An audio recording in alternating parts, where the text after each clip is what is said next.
어, 이 세 번째 단락 공부에서 어쨌든 요한복음까지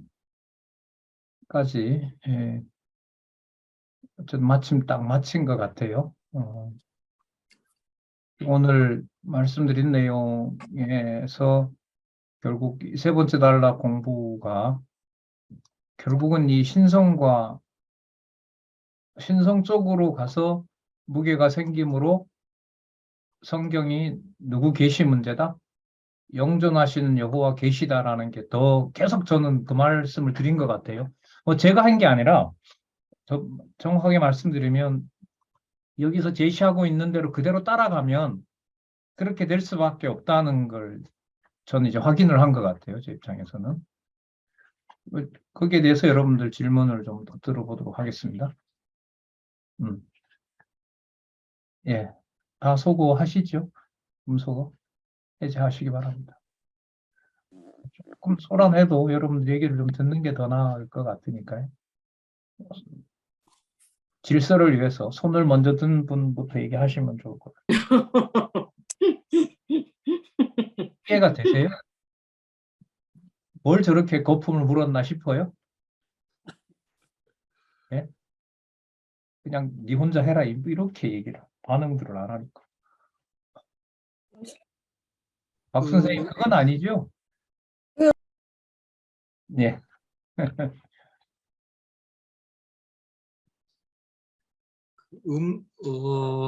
저기 음소거 해제를 안 해주시는 것 같아요. 도로 저기 각자 하시면 안 되게 돼 있나요? 지금 뭐, 하고 계시네요. 예, 지금 하고 계세요. 예. 예.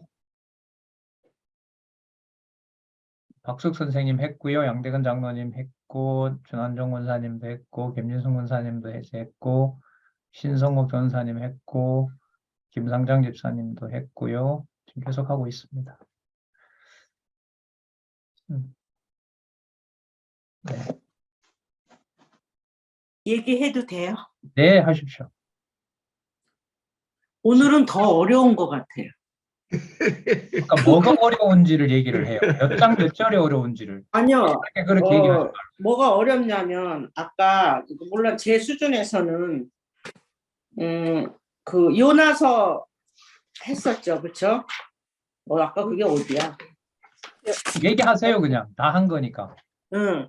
어떤 요나서 얘기했고 그다음에 갑자기 하려고 그러면 사람도 생각이 안 나. 그럼 누구지? 올라간 사람.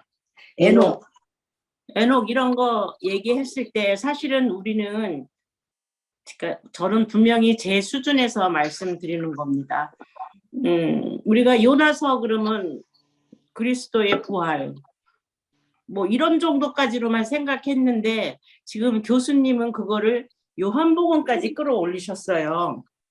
근데 그 과정이 지금 이제 교수님이 설명을 해주시니까 저 같은 경우에는 그렇게 되나 보다 하는데 제가 이거를 근거 구절을 찾을 때는 제가 근거 구절을 찾으면서 이렇게 한 번씩 쭉 읽어보거든요.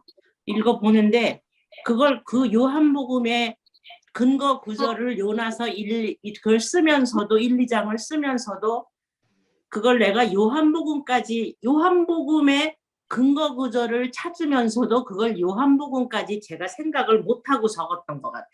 그래서 제가 설명을 드렸잖아요. 뭐가 어렵다고 뭐가 이해가 안 된다는 거예요? 그러니까 제가 예를 들면 생각하지 못했던 거를 이제 교수님을 통해서 이게 여기까지 올려야 되는구나 하는 생각을 하는 자체가 제 기준에는 어려웠어요. 그러니까 설명을 들으니까 이해는 되는데 네. 제가 이거 근거 구절을 찾을 때 항상 이게 요한복음의 근거인가 누가복음 할 때는 누가복음의 근거를 자꾸 나름대로 생각은 하는데 정말로 조금도 요나서가 요한복음 근거 구절이라는 걸 적으면서도 그걸 요한복음하고 전혀 저 기준에서 매치를 못했다는 거예요, 제가. 그래서 어려웠는데 어렵다고 생각을 한 거예요. 그러니까 근데 지금 교수님이 설명을 하니까 네. 이게 진짜 요한복음 근거 구절이 거기까지 올라가야 되는구나. 진짜 근데 정말 공부 힘드네요. 세상에 거기서부터- 태어나서 이렇게 힘든 공부 처음인 것 같아요. 거기에서 이제 강론집의 성경 신학에서 말하는 요한복음이 제대로 이해가 되려면 그 연결고리를 제가 잠시 설명을 드린 거잖아요. 네. 그죠? 그리고 이걸 네. 만약에 저보고 더 하라고 하면 저는 이걸 치밀하게 쓰겠죠. 부분을. 뭐 이렇게 논문을 쓰듯이 치밀하게 해서 따라서 에녹 사건과 엘리야 엘리사 사건은 요한복음의 본성에 의한 성취에 반드시 이 근거가 돼야 된다. 이렇게 결론을 내겠죠. 그러니까 그 차원을 우리가 시작해야 될 지점을 마련한 거지. 음. 여기서 뭔가 큰 걸 얻었다 이렇게 생각하시면 안 되는 거예요. 번거로운 일이지만 여기서 더 나가지 않으면 아 그런 게 있던가 보다라고 끝나는 거예요. 그렇죠. 그러니까 근데 이게 그러니까 지금 여기서 이제 출발할 수 있는 연결고리를 만들어 드린 거죠, 저는. 제가 만들어 드린 게 아니라 이 책이 그런 겁니다라고 알려 드린 거예요. 그리고 구절 찾을 때는 정신없이 찾는 거예요. 그러니까 찾고 요한복음하고 뭔 상관이 있지? 이건 계속해서 질문을 가지고 있는 거고 저도 그렇게 받고 그걸 저는 이제 저도 제 수준에서 이렇게 보셔야 이 책이 그런 의도입니다라고 이제 저는 말씀을 드린 거죠. 이런 얘기는 한 번도 하지 않았어요. 강론을 하면서는 할 수가 없어요, 이 얘기를. 처음에 좀 시도하려고 했다가 굉장히 이제 제가 비판을 많이 받았죠. 근데 결국 성경 본문도 모르는데 두 번째, 세 번째 단락 얘기를 하다가 20분, 30분 서론을 하면서 굉장히 제가 굉장히 부담스러워 했어요, 사람들. 서론을 막 40분씩 하고 그러니까 짜증도 내고 그래서 야, 이건 설명 안 하면 강론집의 의도는 아닌데 이걸 설명을 하자니 서론할 때마다 30분, 20분, 30분, 40분이 가니 여러분 1시간 강론할 때 20분을 그렇게 써버리면 어떻게 해요? 이 본문을 갈 수가 없는 건데. 그 본문에 들어가면 또 본문을 놔둘 수가 있어요? 본문의 연결성은 중요해요, 안 해요? 요즘은 진도가 느려지잖아요. 왜 느려지는 게 저는 변명을 할 수 있냐면 이 시간이 있으니까 변명이 가능한 거예요. 본문을 1시간에 조금밖에 못 나가니까 답답해한다. 그러면 이 세 번째 단락 공부 여기에 와서 그쪽 부분을 더 확인을 하세요. 이렇게 말씀을 드립니다. 그리고 아까 좀 잘 맞췄다는 게 마태, 마가, 누가, 요한 중에서 예수 그리스도의 오늘 죽으시고 부활하시는 사건을 마태, 마가, 누가에도 나오지만 요한복음에서 신성에다 맞춤으로 여호와 계시라는 걸로 확정을 완전히 지어주거든요. 오늘 어쨌든 제가 1시간 동안 말씀드리면서 이 여기에 있는 역사적 사실에서 머문 건 있어요, 없어요? 없어요. 전 하나도 없거든요. 그리고 지금 어려워하시는 이유가 요나를 그렇게 보는 게 머리에 이렇게 굳어져 있다 보니까 그걸 에녹하고 연결시키고 땅에서 일어난 승천했던 엘리야, 엘리사까지 연결시키고 하니까 이제 여기서 이제 들어보지도 못했고 생각하지도 못했던 것 때문에 이제 확인해야 된다고 하니까 부담도 되고 하기는 싫고 그래서 이제 복합적으로 어렵다고 하는 거예요. 어렵다는 말을 저는 잘 안 믿어요. 공부를 하기 싫은 건지 덜 찾아온 건지 그건 저도 잘 모르겠어요. 어렵긴 어렵죠. 그러니까 어려운 게 근본적으로 아까 말씀드린 대로 인간적인 기준을 다 빼고 주어도 사람을 빼고 하나님이 깨닫게 해주셔야 된다는 데 대해서 어렵다는 건 저도 동감을 해요. 하지만 그게 성경 본문을 모르거나 공부를 안 했거나 이럴 때 어려우면 사실 상대적인 문제이기 때문에 여기서 출발을 다시 해야 된다는 거예요, 저는. 그래야죠. 예, 김상장 입사님. 질문입니까? 예. 오늘 이 요한복음을 마치면서 지금 요한복음의 1장 태초하고 창세기 태초에서 실제로 우리 개론에서 출발이 영원하신 하나님의 나라에서 출발을 해가지고 모든 본성에서 출발을 해서 이 창조 세계에서의 끝을 맺는 것은 결과적으로 거기에 것을 알려주는 것으로 우리가 큰 틀을 잡지 못하고 우리가 공부를 해왔는데, 요번에 우리가 이제 공부를 하면서 과거에 우리가 결혼을 왜 반드시 해야 되는 그 이유를 목사님이 그 결혼에 쓰셨는데, 지금 이 공부를 하고 난 뒤에 딱 보니까 이 결혼을 반드시 해야 되고, 지금 그 박사님이 창세기부터 계시록까지의 어떤 큰 줄기를 설명을 하는데, 우리는 이렇게 중간에 어떤 과정을 설명을 안 하고 대부분 사람들이 모든 내용이 여호와 계시다고 이야기를 하는데, 그럼 그것이 왜 계시가 되는지 좀 구체적인 설명을 하라 이랬을 때, 지금 박사님처럼 중간에 아까 마태복음 다음에 마가복음을 그것을 알고 설명을 해가지고 연결을만 시켜주면 참 좋은데, 이것이 지금 우리가 잘 안 돼 있다는 거죠. 구약에서 창세기부터 에스더까지의 그 과정들을 설명을 할 때, 지금까지 요한복음을 할 때 구약의 근거를 대 주었는데, 사실은 그 근거라 하면서 그 내용 본문을 읽는데 전체적인 큰 틀이 우리가 잘 안 잡혀 있다 보니까, 중간에 오다 보니까 이것이 서로 이야기를 이렇게 교제를 나누고 할 때 이게 잘 안 되는 거예요. 그런데 요번에 이제 참 우리 공부를 하면서 놀라는 부분이 뭐냐면은, 지금 박사님이 그 주일 그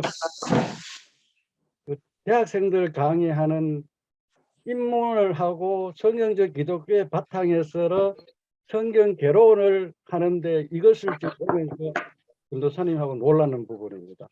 그 9가지의 개념 안에 객관적 진리와 절대 진리는 반드시 확인이 되면은 영원한 대로 올라가지 않을 수, 본질로 안 올라갈 수가 없게 되어 있는 이 구도에, 우리가 지금 공부를 하면서 대부분의 내용에 그냥 빠져 있다 보니까 큰 틀을 가지고 설명하는 분들이 별로 없어요. 알겠습니다. 개론 구조라는 게 우리가 이제 얘기했던 대로 구조를 단지 이제 논리적인 것으로만 아는다 그랬는데, 이 논리적인 게 굉장히 중요합니다. 그대로 따라가야 되고, 세 번째 단락 공부는 어느 정도 머릿속에 뭐가 되어 있어야 돼요. 구조가 되어 있어야 돼요. 제가 뭐 예를 들면 마태복음 다음에 마가복음이고 마가복음 다음에 누가복음이고, 여러분 이게 어느 날 나온 게 아니에요. 이게 강의가 수백 강의 다음에 이 말이 나온 거거든요. 저로서도. 이 명제는 우리가 이래 아는데 실제로 구체적인 그 내용을 설명을 좀 하라 이랬을 때, 오늘이 이제 그 개론에 아까 이제 그 열왕기인가 그쪽에서 찾아가지고 주는 거를 우리가 줬을 때, 우리는 그 사실 그 의미를 잘 모른단 말입니다. 그런데 우리가 싹 안 들어와요. 우리한테는. 예, 그렇죠. 무슨 말씀인지 알겠습니다. 그런데 그런 부분이 오늘 이 뒤천을 설명하면서 열왕기에 나왔던 그 엘리야 엘리사 사건의 당황스러움이 그 한 부분에만 그런 게 아니라, 지금 우리 상황은 이게 멈춰가지고 자본 들어요. 예, 오늘 요 부분만 해당되는 게 아니라, 아까 이제 그 우리 주권사님도 말씀하셨던 것처럼 어렵다고 하는 게 같은 맥락인데, 요나스의 당황스러움과 엘리야의 당황스러움이 이제 신성과 연결시켰을 때 어렵다는 게 그 부분에만 해당되는 게 아니라, 그게 성경 강론 전체의 지금 우리 상황이에요. 어느 부분, 한두 부분만 설명이 돼서 지금 김 집사님이 질문하시는 그 부분이 해소될 문제가 아닌 거예요.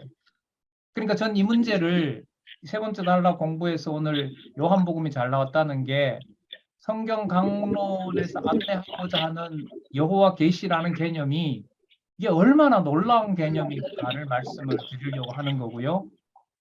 그 오늘 저기 전하영 원사님이나 김상현 집사님이 얘기하는 그 어려움의 내용은 저는 같다고 봐요. 특히 이게 오늘 마태복음으로 결론이 오늘 났으면 이런 어려움은 좀 적어요. 근데 마태복음을 깔고 마태복음도 받아내면서 요한복음까지 설명하려고 하니까, 마태복음에 나타난 차원에서 엘리야 엘리사를 보는 것하고 요한복음에서 엘리야, 엘리사를 보는 것은 설명이 더 길어지고 더 깊어진다는 거죠. 그러면 이게 이제 뭐 한 박사님. 부분이 아니라 전체 다 문제. 그 박사님, 예. 오늘이 아까 이제 그 권사님 말씀하실 때 구약의 엘리사 사건의 그 표적을 그때 예. 봤을 때는 아까 말했던 그 권사님처럼 그렇게 생각했었어요. 예. 그런데 오늘 이제 요한복음에서는 엘리야의 그 표적을 가지고 이야기할 때 오늘 너무나 이제 확실하게 들어오는 거예요. 왜냐하면은 원래 엘리야가 여기에서 부활, 우리는 보통 이제 하늘 승천했을 때 부활에 대해서만 이렇게 생각을 했는데 예. 그 엘리사가 원래 그거 있었는 것을 오늘 이제 요한복음에서 너무 강조를 하니까 아까 이제 우리도 원래는 그거 있었는데 여기 광야 생활에 여기 와가지고 살다가 다시 그 원천으로 돌아가게 된다는 것이 너무나 이제 분명해지니까 이 조금 믿음이 조금 생기는 거예요. 아까 이제 예. 그래서 이제 자, 그러면 지금 이제 두 분 질문을 가지고요. 이 정리를 한 부분의 성경 구절을 제가 또 한 번 볼게요. 제가 딱딱 뽑아서 얘기를 할 테니까 오늘 이제까지 말씀했던 것들이 이렇게 해서 역사적으로 이루어졌는데 역사적으로 이루어진 사실을 요한복음에서 강조하면 할수록 그건 전부 어디로 넘어간다? 요한복음 17장에서 얘기했던 대로 어디로 넘어간다?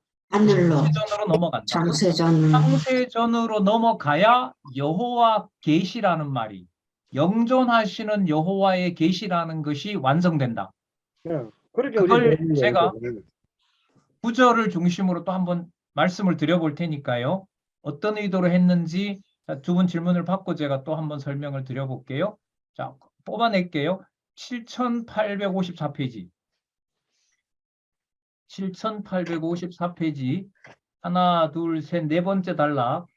거기 보면 요한복음 12장에서부터 사도행전 11장까지 내용을 요약했죠. 1장 11절까지.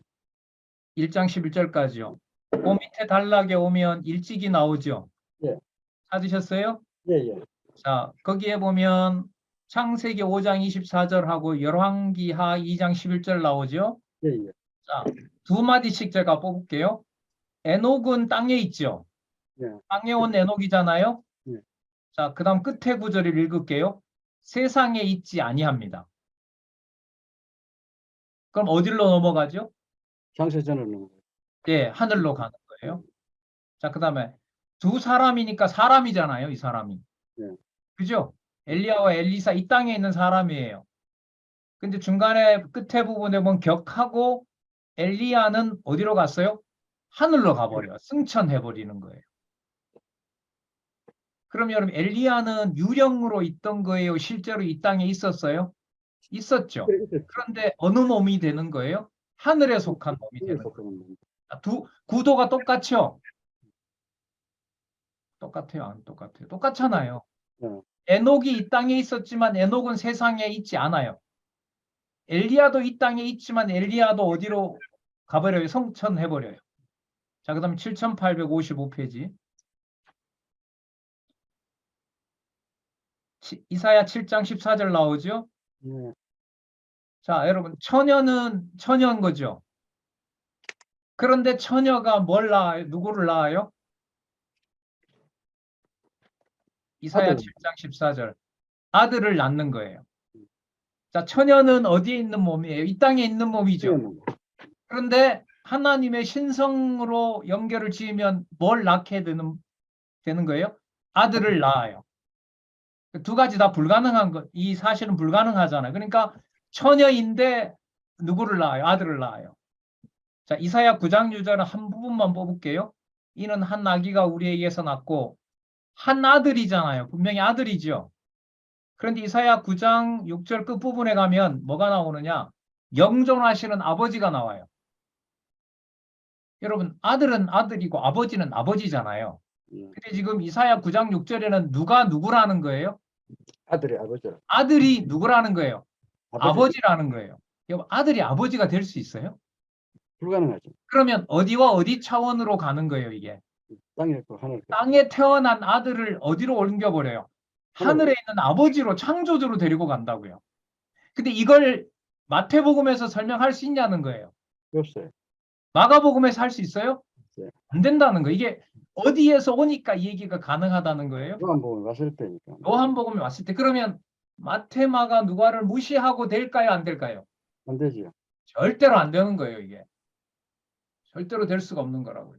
그럼 이런 눈으로 보면 요나가 뱃속에 3일 동안 있었던 것은 막 고통당하는 그런 상황이겠어요? 아니면 물질로 고기 뱃속에 있는 거지만 신성으로 보면은 창조주의 능력으로 물고기를 관리하고 있는 창조주의 능력이 되는 걸까요? 그렇다면 편안하게 있을 수 있죠. 그렇죠. 편안하게 있을 수 있는 거예요. 이건 고통당하는 게 아니에요, 그분은. 자, 그 다음 또 볼게요. 창세기 5장 24절.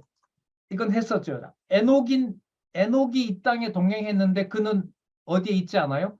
세상에 있지 않아요. 네. 열왕기하는 아까 설명을 했고요. 자, 그 다음 마태복음부터 그러면 사도행전 1장 11절을 한번 보자고요. 7855페이지.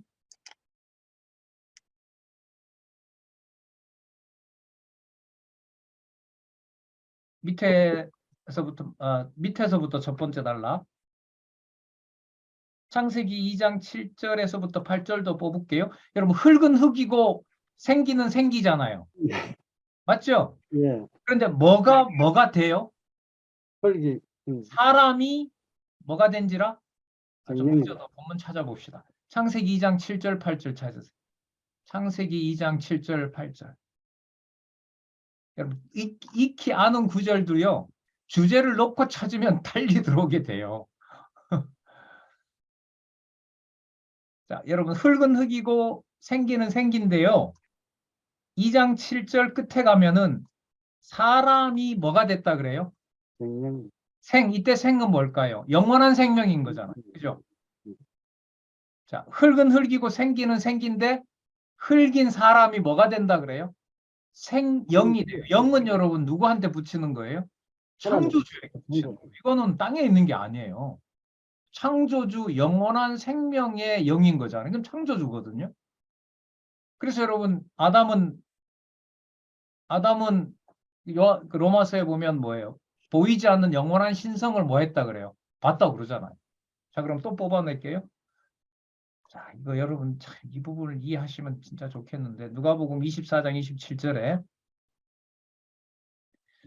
모세와 및 모든 선지자의 글 이렇게 나오죠. 여러분, 모세와 모든 선지자의 글을 우리가 뭐라고 부르죠? 구약이라고 부르죠. 구약이라고 불러요. 여러분, 그게 오늘 요한복음에 오늘 설명드린 걸로 보면 모세가 돌판에 받았던 그 문자는 단지 글자일까요? 아니면 하늘에 존재하는 만나와 같은 영원한 생명의 생기가 있다는 얘기일까요? 후자인 거예요. 그걸 어디에서 설명하냐면 요한복음 5장 39절에서 설명을 해요. 여러분, 성경은 글자로 되어 있죠. 히브리어로 되어 있잖아요, 구약이. 그런데 예수님이 그 글자로 된 걸 자신과 연관시키면서 뭐라고 얘기를 해요?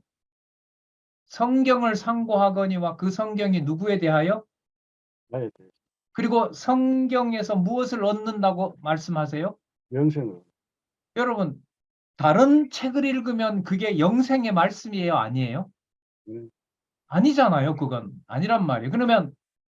그러면 구약의 문자를 본다고 다 영생을 알아요? 몰라요. 아니잖아요. 영생으로는 그리스도를 죽인단 말이죠. 그래서 지금 예수님은 말씀을 받을 자를 염두에 두시고 글자로 기록된 문자를 예수님이 뭐라고 정의를 해요? 흙이 생명인 것처럼 글자인 구약을 뭐라고 얘기하세요? 5장 39절에 성경에서 뭘 얻는다? 영생을 얻는다. 영생을 얻는다고 하잖아요. 영생을. 그럼 이게 무슨 논리하고 똑같아요? 흙이 뭐 되는 것하고 똑같아요. 문자가 영생이 되는 거. 흙이 뭐가 되는 거? 생기가 생명이 되는 거. 에녹이 어디에 있지 않는 거, 세상에 있지 않는 거, 요나의 물고기 속에 들어있는 게 물고기 뱃속에 있는 요나가 그리스도로 본다면은 누구를 관리하는, 오히려 물고기를 지배하는 창조주의 능력이 되는 거. 한 악인데 아들인데 누가 되는 거? 아버지가 되는 거. 엘리야, 엘리사가 같은데 엘리야는 어디에 있지 않는 자로? 땅에 있지 않고 하늘에 있는 자로. 여러분, 이게 마태복음에서는 설명이 될까요? 안 될까요? 이게 안 돼요. 왜? 마태복음의 어느 본문을 읽어서 지금 제가 말씀드린 걸 설명할 수 있을까요? 할 수 없어요. 마태복음에서 못합니다. 어디를 읽기 때문에 이 얘기가 가능해요? 요한복음 1장 1절에서 쭉 읽어가기 때문에 가능한 거예요. 그러면 요한복음의 1장 1절에서부터 논리적으로 연결이 된다는 것은 지금 말씀드린 대로 에녹이 세상에 있지 않고 엘리야, 엘리사가 같은 인간이지만 엘리야를 엘리사와 분리해서 하늘로 데려가고 처녀인데도 뭘 낳고 아들을 낳고 아들인데 누가 되고 아버지가 되고 땅에 있는 에녹인데 하나님과 동행하게 되고 승천을 하게 되고 글자인데 예수님이 그걸 뭐라고 얘기를 하고 글자인데 뭐라고 얘기를 해요? 5장 39절에 요한복음 5장 39절에 영생이라고 얘기를 하고 이 얘기를 마태복음에서는 할 수 있다 없다? 없다. 그러면 그리스도가 보내신 성령이 다른 일을 할까요? 지금 말씀드린 이런 일을 여러분들과 저를 포함한 택한 백성들에게 그 영혼에서 내적으로 그 내용들을 확증을 하는 일로 하실까요? 확증하는 일로 하죠. 문자가 뭐가 되도록 한다는 거예요? 영생이 되도록 한다는 거예요. 여기에서 가장 중요한 사실이 성경 개론의 5가지 기록 원칙이 있잖아요. 어디에 바탕을 둔다? 성경 본문에 바탕을 둔다. 그게 성경 신학 개론에서는 논리적 일관성. 내용이 아니라 어디에 초점을 맞춘다? 의미에 둔다. 그럼 의미를 둔다는 말은 예수님이 말씀하신 대로 문자로 기록된 성경의 의미가 뭐라는 걸까요? 영원한 생명이라는 거죠.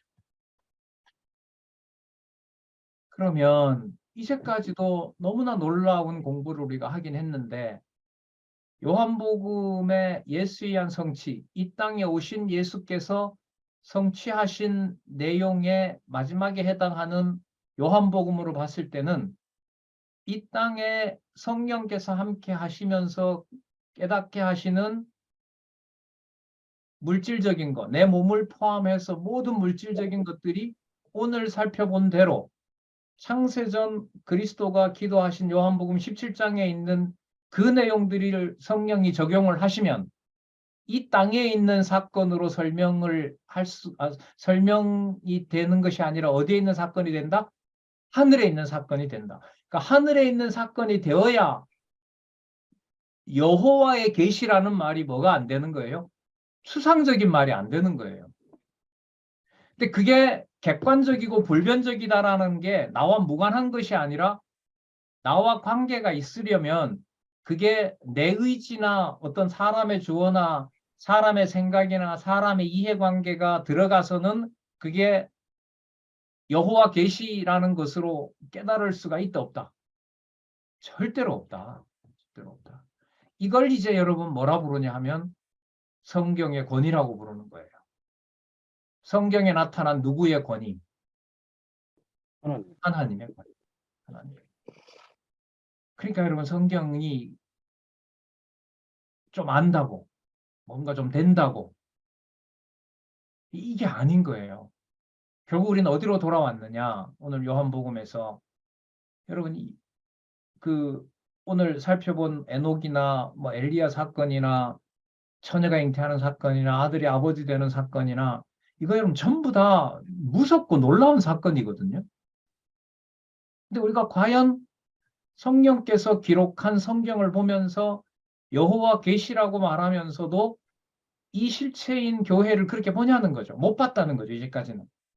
그럼 못 본 게 정보가 약해서라기보다가 사실 성경도 많이 안 봤지만은 정보가 약해서이기도 하지만은 그 본질에 있어서 기록한 문자가 창세전 영원하신 하나님의 생명의 말씀이라는 것을 하나님께서 결국은 깨닫게 하지 않으신 거죠. 그만큼 주신 거죠. 그러면 우리가 세 번째 단락 공부하면서 확대하게 되면 창세기 1장 1절과 뭐가 같이 붙어요? 요한계시록이 붙으면서 누구 계시라는 걸로 들어가게 되죠. 여호와 계시로 다 들어가게 된다는 거죠. 그 사건이 여러분들 오늘 보신 것처럼 육의 몸 속에 있는 그 정보와 내용이 뭐가 되도록 하시는 사건이 된다. 흙이 생명이 되게 한 것처럼 문자가 뭐가 되게 한다는 거예요? 영생의 말씀이 되게 한다는 거죠. 그 사건이 저는 성경 신학에서 일어났다고 보는 거예요. 그 교수님, 예. 오늘 이 요한복음을 이제 세 번째 단란을 다 끝나고 나니까 결과적으로 하나님의 나라에서 본질이 예수 그리스도라고 이야기를 하고 아버지라고 했었는데 아까 요 확인을 할 때 이제 유일하게 남았는 게 이제 교회가 이 지상에 있다라고 안 그렇습니까? 예. 그러면 요한복음에 있는 요 나오는 내용이 완성돼야만 되는 거 아닙니까? 아까 그 요한복음의 성령께서 내용이 완성된다는 게 뭔 말이에요? 하늘나라에 있는 본성을 우리한테 알려주는 것이 이 땅의 교회가 실제로 그것을 이루어 가시는 거잖아요. 교회가 아까 이루어가는 게 아니고 성령께서 그리고 성령님께서 그 교회를 확실하게 이제 아까 천년왕국이 되면은 예수님이 그 노아의 언약이 이제 끝이 나면은 예수님 재림에서 천년왕국이 에덴 동산을 회복시켜서 요한복음이 이제 본성이니까 본성대로 올라가게끔 그러면서 이 시간이 집안에 끝난다. 그렇게 섞지 마시고 그럼 그 요한복음에 오늘 배웠던 내용을 가지고 이게 천년 왕국이든 성경 본문으로 얘기를 할게요. 이제 그게 사도행전이든 그 다음에 로마서든 또 로마서 다음에 어떤 내용이든 요한계시록에 가면 이제 천년 왕국이든 그 모든 내용들에서 오늘 요한복음이라는 이 틀로서 봤을 때는 구체적으로 이루어진 역사적 사실이 여호와 계시로 이해가 되기 위해서는 또 그렇게 깨닫도록 하기 위해서는 첫 번째 성경의 연결성이 어떻게 하다 매우 중요하다. 이게 우리가 지금 취약하다는 거 먼저. 자, 그 다음에 그 내용의 근거를 성경 전체에서 설명을 해갈 때 여호와 계시라고 하는 것이 막연한 사건이 아니라 성령께서 오셔서 이루시는 모든 사건들에 구체적으로 드러나는 사건이다. 그러니까 여러분 이렇게 되는 거죠. 성령께서 주관하지 않으면 성경 전체 내용도 알고 구조도 정말 AI처럼 누르면 다 나온다 하더라도 또 천국까지 설명을 다 한다 하더라도 그게 천국에 대한 내 확신으로 내가 확정을 할 수가 있을까요? 없을까요? 없어요. 할 수 없어요. 이게 정보를 아는 만큼 어떻게 된다고 할 수 있을까요? 더 어떻게 보면 인간적으로는 불안해지는 거예요. 제가 아까 불안하다는 말씀 좀 드렸었잖아요. 예. 객관적으로 선명해지는데 성령께서 이것을 과연 깨닫게 하셨느냐라는 게 늘 이게 남아 있는 거예요. 예. 자, 그렇기 때문에 성경 신학에서 주관자가 성령이라고 하는 것이라는 이 원리로 우리는 다시 또 돌아오게 된다고 보시면 돼요. 우리 공부를 하면서 조금 이제 참 안 들어오는 게 뭐냐면은 아까 말씀하셨잖아. 바뀌는 거잖아요. 물이 포도주를 바뀐다든지 우리 인간적으로 이 개념을 봤을 때 보편적 생각을 봤을 때는 아들이 아버지가 된다는 이런 말을 우리가 이야기했을 때 이게 거의 우리가 안 들어오는 거예요. 그렇기는 이제 이 성경이 하나님의 말씀으로 믿어지지가 잘 않는 거예요. 그런데 그러니까요. 이번에 이 공부를 하면서 이 믿음은 우리가 뭐 이런 노력을 하고 우리가 뭐 우리 의지로 믿어지는 게 아니고 진짜 성령 하나님께서 안 해주면 안 된다는 것이 더 이제 가다 보니까 아까 이제 교수님 말씀하셨던 또 불안한 거예요. 처음에는 앞에 마테마가 누가복음 할 때는 조금 우리가 이래 감동도 좀 오고 이런 것 같지만은 요한복음을 이제 공부를 다 하고 나니까 처음에는 아까 불안한 것처럼 아니 내가 이게 믿어지는 건지 안 믿어지는 건지를 우리가 분별을 못 하겠더라고요. 그러니까요. 거기서 이제 좀 글쎄 무서운 얘기가 되는지 몰라도 유대인들처럼 돌 들고 그 입을 짓이겨야 돼요. 음, 말도 안 되는 소리를 하잖아요. 그래서 참남하다라고 하면서 예수님을 죽이려고 하잖아요. 그게 여러분들과 제 심정이라고 저는 생각을 해요. 근데 이제 우리가 그것도 함부로 말할 수 없는 게 이 9882페이지나 되는 책이 그 창세기부터 계시록까지를 인간의 논리를 다 빼고 어디로 하나하나 다가가도록 계단을 9882페이지 82개 계단을 만들어 준 거예요. 오직 여호와 계시인 연결만 되면 문자가 뭐가 된다고요? 영생이 되는. 문자가 영생이 되는. 그러면 여러분 이게 성령께서 오셔서 그리스도를 죽음 그리스도를 부활하게 하신 능력이 성령이 능력이거든요. 잉태하게 한 성령이 그리스도를 뭐하게도 하신 능력이에요. 죽음에서 부활하게 하신 능력이잖아요. 그래서 그리스도가 성령을 약속했잖아요. 그때 이 성령의 특징 중에 하나가 뭐냐면 부활시키신 성령이에요. 육은 육이고 영생은 영생인데 육이 뭐 되도록 한 사건이죠. 부활이 영생이 되게 한 거잖아요. 그럼 이 논리가 무슨 논리인가 보세요.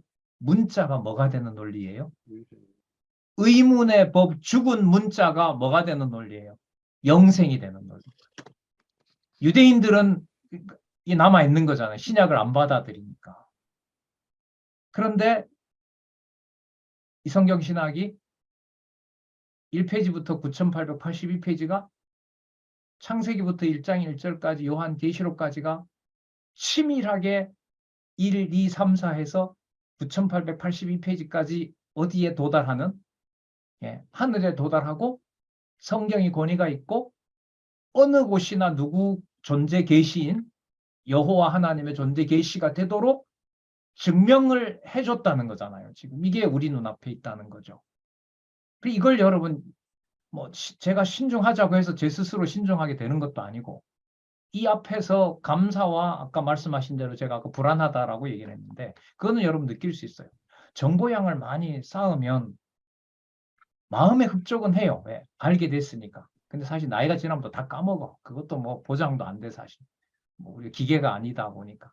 그러니까 그때마다 주신 말씀들을 깨닫는데 요한복음의 이 물이 포도주 되는 이 논리로 보면 이거는 절대로 사람이 손댈 수가 없어요. 사람이 손댈 수가 없다고 해서 같이 공부하는 저 자신을 포함해서 여러분들을 같이 무시하면 안 되는 거예요. 그것도 웃기는 거예요. 왜냐하면 영생의 주권자가 우리가 아니라고 하면서도 그걸 상대방이 이해를 못하고 자녀들이 다 내 뜻대로 안 된다고 해서 그걸 내가 내 마음대로 정죄할 수는 없는 거잖아요. 결국 이게 교회의 가치를 모른다라는 게 결국은 무엇을 다시 또 여기서 출발해야 되는 과제가 되는 거예요. 강론집을 가지고 다시 출발해야 된다는 과제를 안겨주고 확실한 건 뭐냐면 그 계단의 어딘가에 여호와 계시로 가는 빈틈이라는 게 이제까지 확인한 것처럼 2014년 이후부터 8년 동안 확인한 대로 흠결이 있다 없다. 흠이 없다. 끊어진 사다리가 있다 없다. 없다라는 걸 우리가 확인한 거죠. 그럼 여보 어디에 시간을 쓰고 어디에 해야 되는가 방향이 잡히잖아요. 뭘 해야 될지 모르겠어. 요즘 이런 말을 하는 사람은 없어요. 이거 하면 또 이게 되고 그런 시행착오를 제 스스로도 했잖아요. 강론집을 전체 구조를 하자니 본문 쪽으로 머무는 시간이 줄어들고 본문에 치중하자니 전체 구조가 아쉬워지고 그러다 보니 이게 막 짬뽕이 되고 하고 나도 막 아, 이게 아닌데, 그럼 뭐 이런 상황이 많았거든요, 저는. 예. 그래서 지금 이런 공부를 또 여러분들과 하게 된 거예요. 예. 그래서 좀 이게 전달이 되셨는지 모르겠습니다. 그러면 여러분, 우리가 목요일 날 하게 되는 출애굽기도 오늘 공부했던 것, 이런 틀로 보면 성경 구절을 찾든 안 찾든, 소개하든 안 하든 그 부분에 들어가서 보게 되면 에녹이 여기 있지 않고 엘리야, 엘리사가 갈라지면서 엘리야가 하늘에 가고 문자가 생명이 되고 오직 여호와의 능력으로, 여호와의 주권으로, 여호와가 해야만 하시는 일로, 그림자인 사건으로 출애굽기의 레위기도 뭐 할 수 있어요? 감을 잡을 수가 있죠. 그 끝이 보이는 거예요. 왜? 오늘 이 들었던 말씀을 가지고 출애굽기나 레위기 그 자체에 뭐 하진 않으니까, 매몰되진 않으니까. 그거 읽고 율법 지키자고 하는 사람은 적어도 없잖아요, 우리는. 우리는 거기에서는 벗어났는데, 그럼 그때 하나님께서 아주 치밀하게 무슨 색, 은색실, 무슨 색깔, 뭐 덮개, 그게 아주 치밀하게 나온 게 제가 봤을 때는 그 출애굽기 19장에서부터 레위기까지거든요. 어떻게 잡고 들고 흔들고 하는, 일일이 모두 이 땅에서 구체적으로 이루어지는 건데, 그 하나하나가 여러분들 뭐라고 보시면 되냐 하면 성경 기록 한자 한자라고 보시면 돼요. 이렇게 이해하면 금방 간단하죠, 여러분. 그 양이냐 비둘기냐라는 그 기준을 누가 정하세요? 하나님 정하시잖아요. 하나님 여호와가 정하시잖아요. 그러면 비둘기를 쪼개느냐 쪼개지 않느냐는 누가 정하세요? 하나님 정하시잖아요. 태우느냐 일부는 남겨서 제사장을 먹게 하느냐는 누가 정하세요? 하나님 정하시죠. 그럼 여러분, 이 문자 다음에 요 문자가 나오는 거는 기자가 결정할까요? 성령께서 그렇게 문자를 순서대로 지정한 걸까요? 이게 여러분 성경 본이에요. 근데 다른 나라에서 이제까지는 그 순서대로 따라가는 것을 통해서 여호와 계시라는 걸 설명을 할 수가 없었어요. 그런데 아까 말씀드린 대로 1단부터 9882단까지 어떤 단 하나도 사람이 쌓는 단이 아닌 하나님의 말씀의 권위가 쌓는다고 확증해 준 것이 성경신학의 강론집이에요. 그리고 그 쌓도록 하는 설계도가 뭐냐면 성경 개론이에요. 그리고 다 쌓고 나니 그건 반드시 성경에 바탕을 두고 성령께서 해가신다라는 결론이 성경신학 개론이에요. 그럼 여러분, 우리가 다 알게 되는 공부가 아니라 하늘로 가는 그 단계 9882의 그 단이 뭐 하는 거죠? 처음에는 1단만 눈에 들어왔는데 그게 아니라 뭐 하는 거예요? 저기 있는 9882페이지에 있는 마지막 그 계단도 선명하게 다가오는 거죠. 무슨 뜻이에요? 태초에라는 말의 가치와 아멘 주 예수여 어서 오시옵소서라고 하는 그 글자도 전부 뭐와 관련이 된다? 예수님이 얘기하신 대로 영생과 관련이 되고 영원하신 여호와의 존재의 계시가 된다는 거죠. 어떤 한 사건도 어떤 한 문자도 성령께서 그 권위를 확정하신다. 이게 여러분 성경. 조금 물어보고 싶은데요. 예. 전번 주 일요일 날이 그 우리 원로께서 마태복음 4강을 하면서 자주 쓰지 않는 그 이제 그 단어가 명제와 주제와 의미도 다 하나다, 이렇게 이 명제 주제 그 뭐 의미라는 거 실제로 우리가 많이 이제 다 외우고 막 말은 많이 하는데 실제로 그 구체적으로 명제가 뭐고 주제가 뭐고 이런 것을 서로 이제 이야기를 할 때는 답이 안 나오는 거예요. 이 명제라는 말을 잘 안 쓰다 보니 이제 뭐 그거 써보신 분들은 이제 아는데, 그래서 우리 요 성경을 그 명제가 뭔지는요. 그 2년 전에 그 60몇 강까지 했던 그 논리학 그 강의 있어요, 제. 예, 성경의 논리 구조라는 거. 네. 거기 보면 명제가 뭔지 한 10시간 넘게 얘기했고요. 의미가 뭔지도 거기서 다 얘기했고요. 그거는 제가 알고 있는 논리학 수준에서 성경 신학에서 말하는 것하고 연관을 시켜서 얘기를 한 거예요. 명제는 뭐냐 하면은요, 그야말로 문장이에요. 성경에 나타난 문장이에요. 문장을 여호와 계시라는 걸로 이렇게 안내를 하게 되면 그게 의미가 돼요. 의미와 의미를 서로 붙이면 그 요나의 의미와 에녹의 의미와 엘리야의 의미를 각각 붙이게 되면 그게 주제가 돼요. 그게 무슨 얘기에 아니냐면 논리적 일관성과 의미의 구조의 통일성과 의미의 단순성 이게 다 같은 말이에요. 오늘 한 공부로 보면 성경 본문 따라가는 거. 본문 따라가는데 창세기부터 요한계시록까지가 다 근거에 들어와 있다는 거. 그렇게 이해하시면 돼요. 네. 그리고 원로의 강의에서 어떤 새로운 개념이 나올 때 당황하지 마시고 그 원로에 사용하는 개념은 창세기부터 계시록까지 여호와 계시 관점에서 설명한다고 하고 들으시면 돼요. 그리고 그 개념이 그런 의미인지를 뭐 예를 들면 사전이라든지 공부하는 사람들은 찾아보면은 뭐 큰 오류는 없다고 봐요. 예. 감사합니다. 네, 감사합니다. 좋은 질문을 해주셔가지고.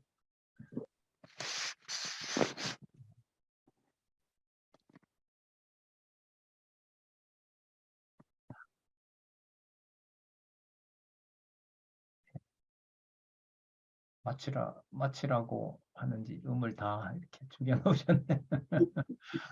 손 들으면 아마 풀어주실 거예요. 손 들고 한마디씩 소감을 할까요? 우리 양영옥 집사님, 좀 도움이 좀 되셨나요? 도움이 됐습니까? 예. 네, 많이 됐습니다. 처음에 처음에 어려우셨죠? 처음에는. 네, 어려워서 네. 그냥 혼자서 너무 막 심각했어요. 성령께서 가르쳐 주지 아니하시면 정말 깨달을 수 없다는 거를 절실하게 느끼면서 제가 공- 반성령 짓을 했네요, 처음에는.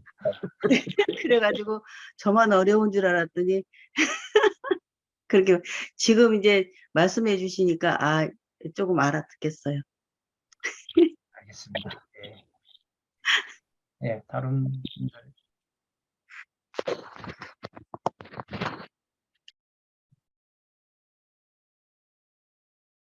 김진성 권사님 마이크가 켜져 음소거가 되어 있습니다. 얘기를 하셔야 될 것 같습니다. 했는데 네. 지금 강사님 지금 제가 단순하게 해석을 해보자면 오늘 강의를 듣고 매 근거 구절은 본문에 의해서 풀어가야 된다. 예, 그죠?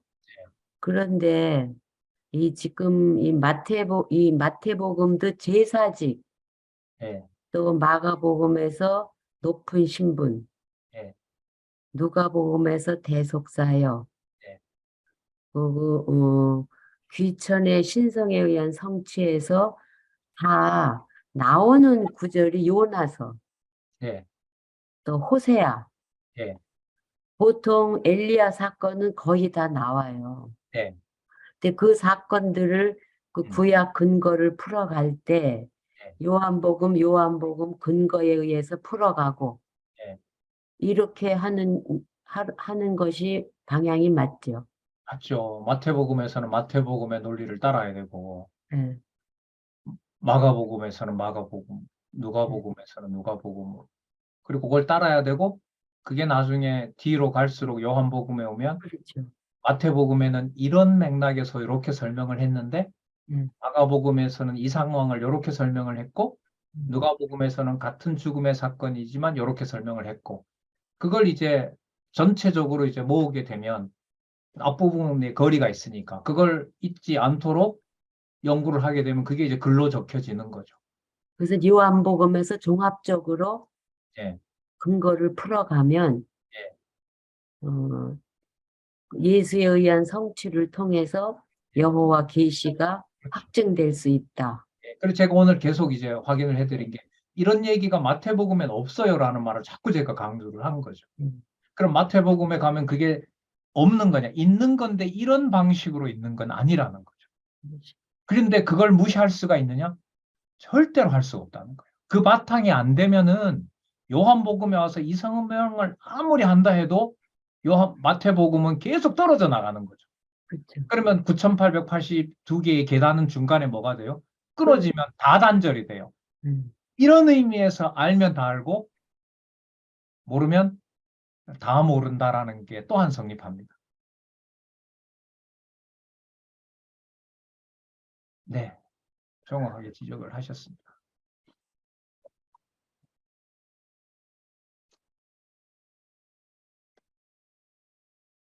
자, 멀리서 참석하신 누구지?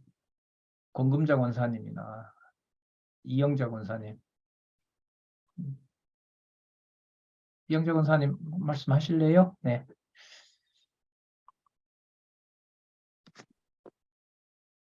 서구관, 네.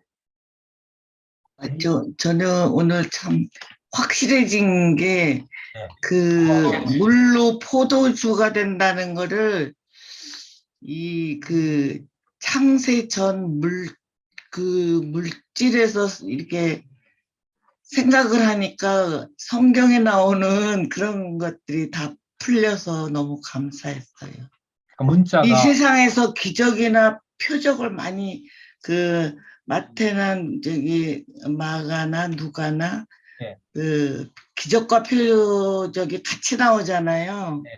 근데 그거를 창세 전으로 올라가서 그 물질을 사용하신다고 아까 그러시니까 그런 올라가는 예, 물질, 올라가는 하늘로 보내는 그 연결고리를 하나님이 하셔야 되는데 그게 예. 어떤 구조인지를 요한복음이 보여주고 있다는 거예요. 예, 그러니까 지금까지 이제 예수님이 오셔서도 그 기적과 표적을 다 물질로 보여주시고 환자나 유출병이나 문둥병도 예. 고치시는 게 그렇게 올라가니까 그게 풀리고 또 이제 레위기에서 거기서 이제 제사 드릴 때 그 유출병이나 문둥병을 전부 물로 씻어서 나게 하시거든요. 그리고 네, 맞아요. 뭐 이제 예수님이 오셔서는 옷자락을 만지고 그런데 그런 것들이 그게 다 이렇게 계단같이 올라가니까 그게 다 풀리는 거예요. 그게 너무 감사했어요. 그러니까 그 문둥병을 고치는 사건이 마태복음에도 나오고요, 권사님. 네, 요한복음에도 나오잖아요. 네, 오늘 강조한 것은 아까 김진승 권사님이 얘기했던 대로 마태복음의 마태복음대로 설명이 되지 않으면 네, 그거대로 문둥병 고치는 것이 설명이 되고 네, 그다음에 마가복음도 그렇게 되고 누가복음도 되고 네, 결과적으로 예수의 성취는 요한복음에서 물을 포도주로 그러니까 물로 씻어서 문둥병을 낫게 하는 이 사건에서 여호와의 존재의 영광의 계시는 어디에다가 딱 다 맞춰버려요.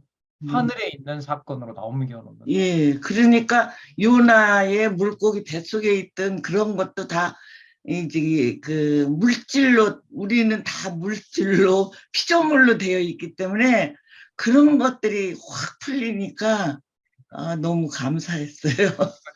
저는 이제 성경과 관련해서 가장 이제 많이 쓰고 확 이렇게 와닿았던 게 문자가 왜 영생이지?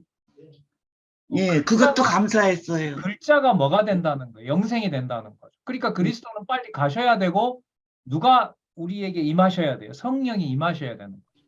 그럼 여러분 하나만 말씀을 더 드릴게요. 그러면 여러분 성령께서 임하셔서 사도행전에서부터 계시록까지의 사도행전은 요한복음 다음에 나오니까 요한복음과 관계가 될까요? 아니면 사도행전에 일어나는 사건들은 마태, 마가, 누가, 요한의 그 단계들이 전부 다 들어있을까요? 다 들어있는 거예요. 그러면 사도행전에만 예. 담겨 있을까요?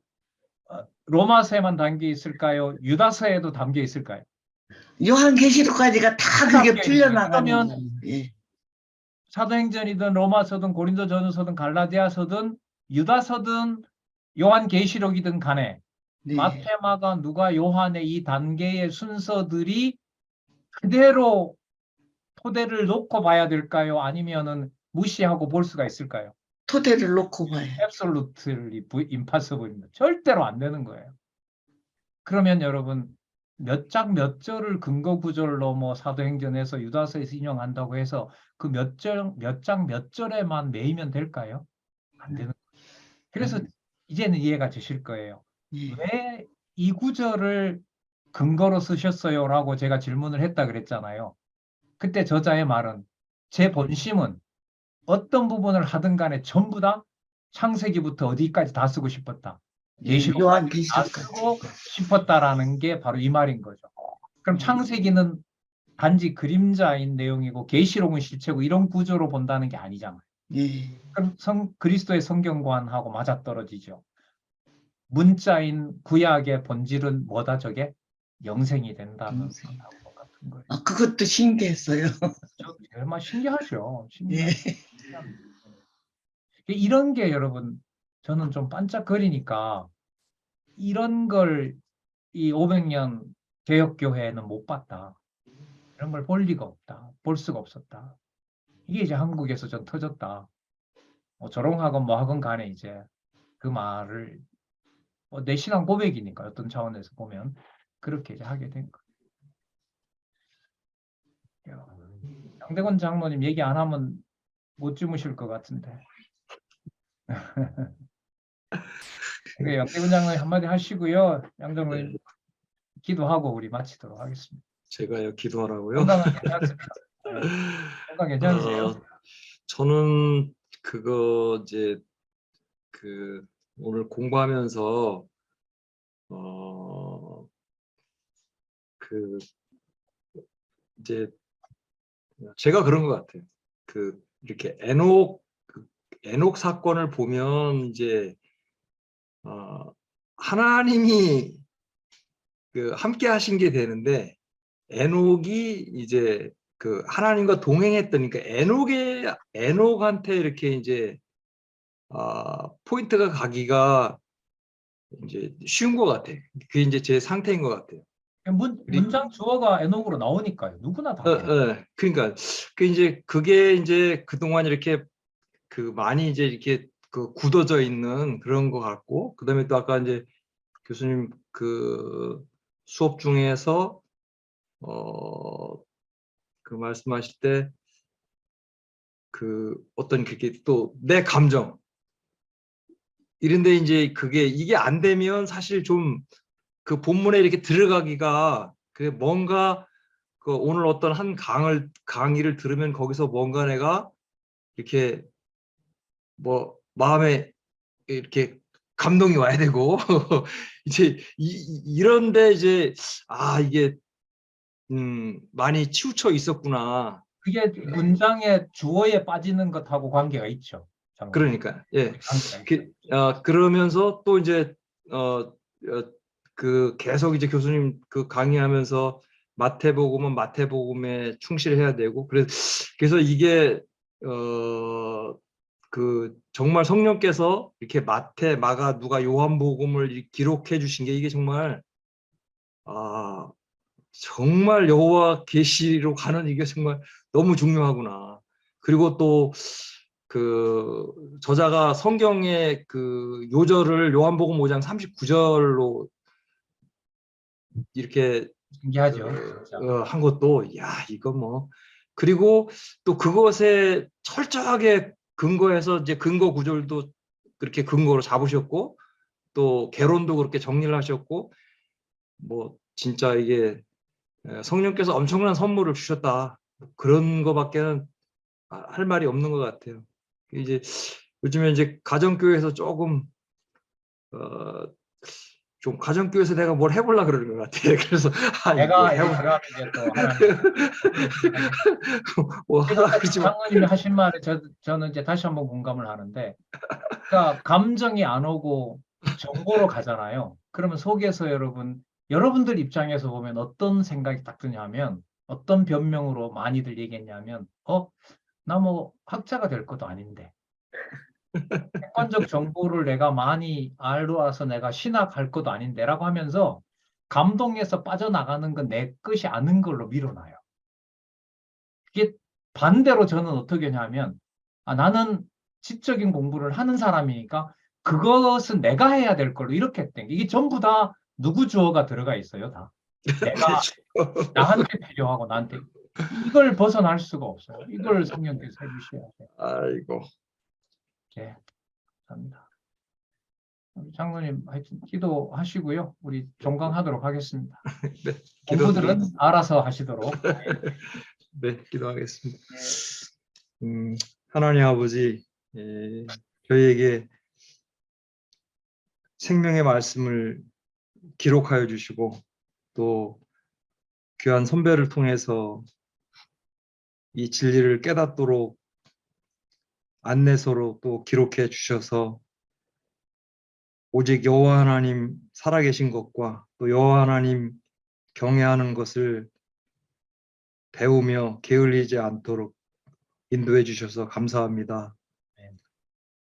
저희가 육신을 입고 지상에 살지만 때마다 기록해 주신 말씀이 기억이 나서 여호와 하나님 찬양하고 감사하는 삶으로 이어지도록 인도해 주시기를 소원합니다. 감사드리며 예수님의 이름으로 기도드렸습니다. 아멘. 네, 수고들 많으셨습니다. 네, 감사합니다. 1월 달에 공지하고 2월 달에 뵙도록 하겠습니다.